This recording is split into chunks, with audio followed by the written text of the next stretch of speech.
after several weeks of special occasions, Holy Cross, St. Matthew, and yet last week, St. Michael and all angels. It is good to get back into the routine of an ordinary time on an ordinary Sunday for a God who does extraordinary things. Today's gospel lesson is one that, on one part, it sounds like very good news, and yet its ending is quite troubling. The idea that God would be calling people, inviting them to the wedding feast in the form of a parable, and the main person being the king, and yet someone who is invited is being cast out into the outer darkness. There's a part of our basic human nature that says, this isn't fair. How can they do that to him? And yet it is important to the story because it is a parable about salvation. The story, like all the stories in the Scriptures, are best understood if we look at the various levels of meaning. Remember that Jesus is addressing a particular audience at a particular time, and yet he's addressing them with eternal truths. Truths that are effective for us to put into effect in our lives. But sometimes the truth that we are understanding has a more powerful meaning if we look at its foundation. Why is Jesus saying this and to this particular time and this particular group? Jesus begins with a parable talking about the kingdom of heaven like being a wedding. We have an understanding what a wedding's like. There's a lot of planning involved. Have a big dinner the night before and a big dinner the day of. For people in the old days, it was often that with the travel that you ended up entertaining the families for weeks on end. I know a friend of mine who was a priest in Zimbabwe said that weddings in Zimbabwe were much like that. Somebody would come up and say, Father, my cousin's getting married back in our old village, and I'll be gone for 3 weeks. Because it was going to take a couple of days to travel, and then once they were there, they were going to help with the wedding preparations, and then the celebration would go on and on and on. It was a wonderful family time. In this story, we hear about the king who's prepared a wedding for his son. And he sends out the servants to tell people the time has come to the wedding feast. And those who are invited don't show up. Then, he sends another servant, reminding them how important this is, and they scoff at him. Some of them mock him. Others just ignore him and go back to their daily thing. Apparently it's more important that they do the day-to-day thing.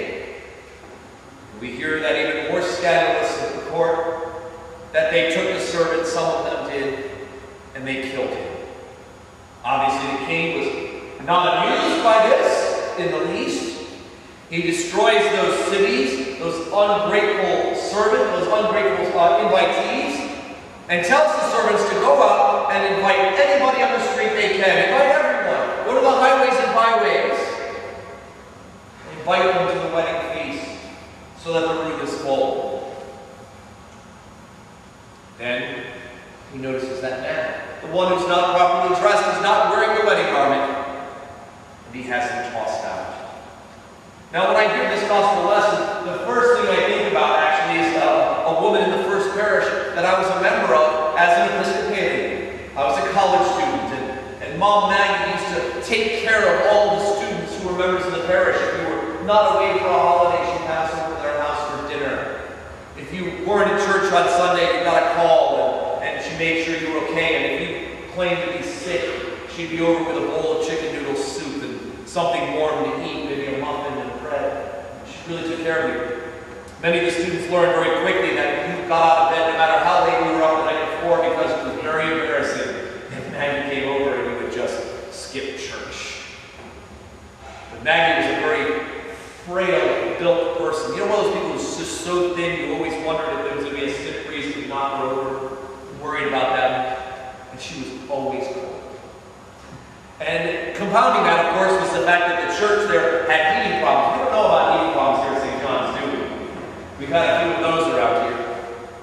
He just never worked right. The church, like this place used to be, was either 93 degrees or 53 degrees. It was very little in between.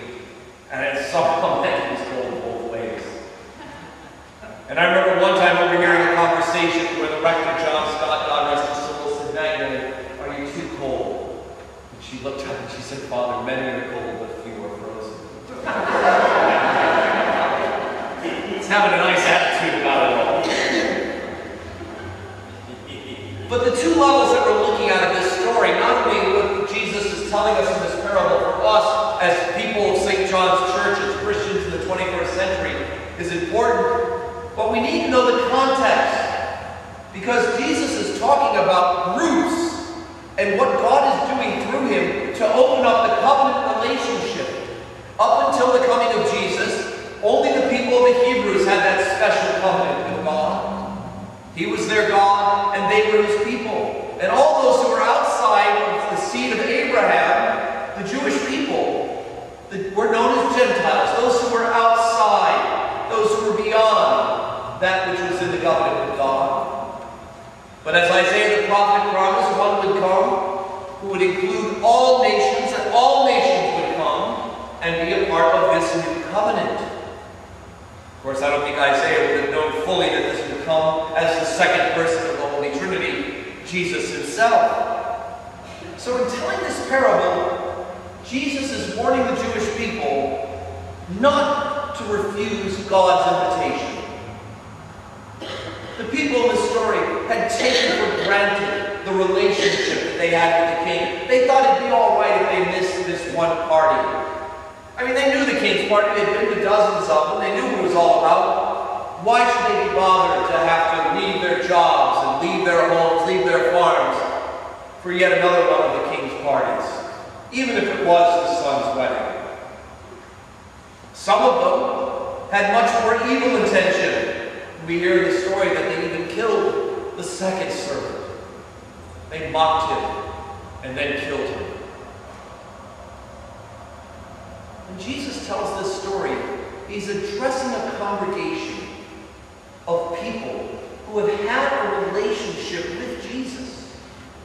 With the Heavenly Father. The Jewish people have had this covenant with God through Abraham. And by blood and the keeping of that covenant, just the fact that they were in relation to those who had begat them, they were part of this covenant.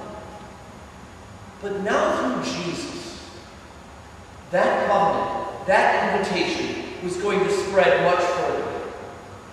Not just the Jewish people, although they were certainly included in the invitation, were to be invited to this new covenant.